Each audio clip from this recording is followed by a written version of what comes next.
Hi friends, എല്ലാ കൂട്ടുകാർക്കും ഇന്നത്തെ എൻ്റെ പുതിയൊരു വീഡിയോയിലേക്ക് സ്വാഗതം. അപ്പോൾ ഇന്നത്തെ നമ്മുടെ റെസിപ്പി ബ്രൗണി ഉണ്ടാക്കുന്നതിൻ്റെയാണ്. അപ്പോൾ ബീറ്ററും അതുപോലെ ബേക്കിംഗ് പൗഡറും ബേക്കിംഗ് സോഡയും ഒന്നുമില്ലാതെ നമ്മൾ പെട്ടെന്ന് തന്നെ ചെയ്തെടുക്കാൻ പറ്റുന്ന ഒരു റെസിപ്പിയാണ് ഇന്ന് കാണിക്കുന്നത്. അപ്പോൾ ചാനൽ സബ്സ്ക്രൈബ് ചെയ്യാതെ കാണുന്നവരുണ്ടെങ്കിൽ ഒന്ന് സബ്സ്ക്രൈബ് ചെയ്യണം കേട്ടോ. അപ്പോൾ ഇഷ്ടപ്പെട്ടാൽ ലൈക്ക് ചെയ്യാനും മറക്കരുത്. അപ്പോൾ നമുക്ക് വീഡിയോയിലേക്ക് പോകാം. അപ്പോൾ ആദ്യം നമുക്ക് ഡ്രൈ ആയിട്ടുള്ളൊരു ബൗളിലേക്ക് 1 കപ്പ് പഞ്ചസാര പൊടിച്ചിട്ട് കൊടുക്കാം. ഇനി ഇതിലേക്ക് 1/2 കപ്പ് അൺസാൾട്ടഡ് ബട്ടർ ചേർത്ത് കൊടുക്കാം. ബ്രൗണി ആണെങ്കിലും കേക്ക് ആണെങ്കിലും നമ്മൾ ബട്ടർ ചേർക്കുമ്പോൾ റൂം ടെമ്പറേച്ചറിലുള്ളത് ചേർക്കാൻ ശ്രദ്ധിക്കണം കേട്ടോ.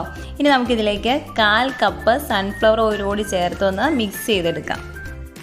ഇനി നമുക്കിതിലേക്ക് 4 മുട്ട പൊട്ടിച്ചൊഴിക്കാം. മുട്ട വെള്ളയും മുട്ട മഞ്ഞയും ഒന്നും സെപ്പറേറ്റ് ചെയ്യേണ്ട ആവശ്യമില്ല കേട്ടോ, നമ്മൾ കേക്കിനായിട്ട് ചെയ്യുന്നത് പോലെ. എന്നിട്ട് ഇതുപോലൊരു വിസ്കോ അല്ലെങ്കിൽ എന്തെങ്കിലും തടിത്തവി എന്തെങ്കിലും ഉപയോഗിച്ച് നന്നായിട്ട് മിക്സ് ചെയ്തെടുക്കുക. ബീറ്റർ ഉണ്ടെങ്കിൽ ബീറ്റർ കൊണ്ടും ചെയ്യാം, ഇങ്ങനെ ചെയ്താലും ഒരു പ്രശ്നമില്ല കേട്ടോ.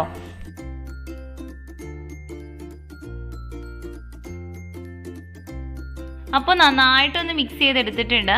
നമുക്കിനി ഇതിലേക്ക് വാനില എസൻസ് ഏകദേശം 1 ടീസ്പൂണ് ചേർത്ത് കൊടുക്കാം.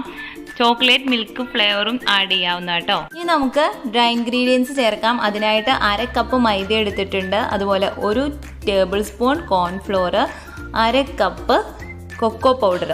ചോക്ലേറ്റ് ഫ്ലേവർ ഒരുപാട് വേണ്ടാത്തവരുണ്ടെങ്കിൽ 1/4 കപ്പ് കൊക്കോ പൗഡർ ചേർത്താൽ മതിയാകും. അപ്പോൾ മൈദ എടുക്കുമ്പോൾ 3/4 കപ്പ് മൈദ എടുക്കാൻ ശ്രദ്ധിക്കണം കേട്ടോ.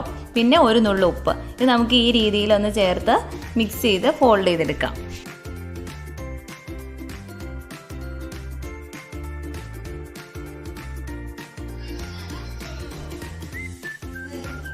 ഇനി നമുക്കിതിലേക്ക് 3/4 കപ്പ് ചോക്ലേറ്റ് ചേർത്ത് കൊടുക്കാം. ഞാൻ ഇവിടെ മിൽക്ക് കോമ്പൗണ്ടാണ് എടുത്തേക്കുന്നത്. നിങ്ങൾക്ക് ഏത് ചോക്ലേറ്റ് വേണമെങ്കിലും ചേർത്ത് കൊടുക്കാം കേട്ടോ. ടേസ്റ്റ് കൂടുതൽ മിൽക്ക് കോമ്പൗണ്ടിനായിരിക്കും.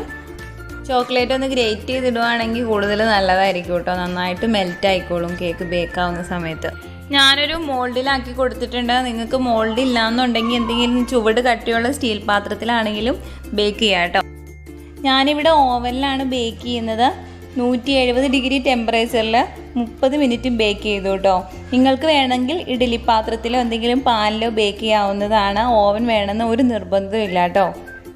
ഇഡ്ഡലി പാത്രത്തിലോ പാനിലോ ആണെങ്കിൽ ലോ ഫ്ലെയിമിൽ 1/2 മണിക്കൂറാണ് ബേക്ക് ചെയ്യേണ്ടത്. അപ്പോൾ നമ്മുടെ ബ്രൗണി ഇവിടെ ബേക്ക് ആയിട്ടുണ്ട്. ഞാനിവിടെ കുറച്ച് മിൽക്ക് ചോക്ലേറ്റ് മെൽറ്റ് ചെയ്ത് ഒഴിച്ചിട്ടുണ്ട്. ഡാർക്ക് ചോക്ലേറ്റോ ഏത് ചോക്ലേറ്റ് വേണമെങ്കിലും നിങ്ങൾക്ക് ഇതിൽ യൂസ് ചെയ്യാവുന്നതാണ്. അപ്പോൾ ഈ ബ്രൗണി നമ്മൾ കൂടുതലായിട്ട് ഉപയോഗിക്കുന്നത് ഷേക്ക് ഉണ്ടാക്കുമ്പോഴും അതുപോലെ ഐസ്ക്രീമിൻ്റെയൊക്കെ കൂടെ കഴിക്കാവുന്ന നല്ല അടിപൊളി ടേസ്റ്റുള്ളൊരു ബ്രൗണിയാണ് കേട്ടോ. അപ്പോൾ എല്ലാവരും ഒന്ന് ഇത് ട്രൈ ചെയ്ത് നോക്കുക. മറ്റൊരു അടിപൊളി റെസിപ്പി ആയിട്ട് ഞാൻ വീണ്ടും വരുന്നതായിരിക്കും. അപ്പോൾ ഞാനിടുന്ന വീഡിയോസൊക്കെ നിങ്ങൾക്ക് മിസ് ചെയ്യാതെ കാണണമെന്നുണ്ടെങ്കിൽ സബ്സ്ക്രൈബ് ചെയ്യുക, എന്നിട്ട് ബെൽ ബട്ടൺ ക്ലിക്ക് ചെയ്യുക. അപ്പോൾ മറ്റൊരു വീഡിയോയുമായിട്ട് ഞാൻ വീണ്ടും വരുന്നതായിരിക്കും. ബൈ.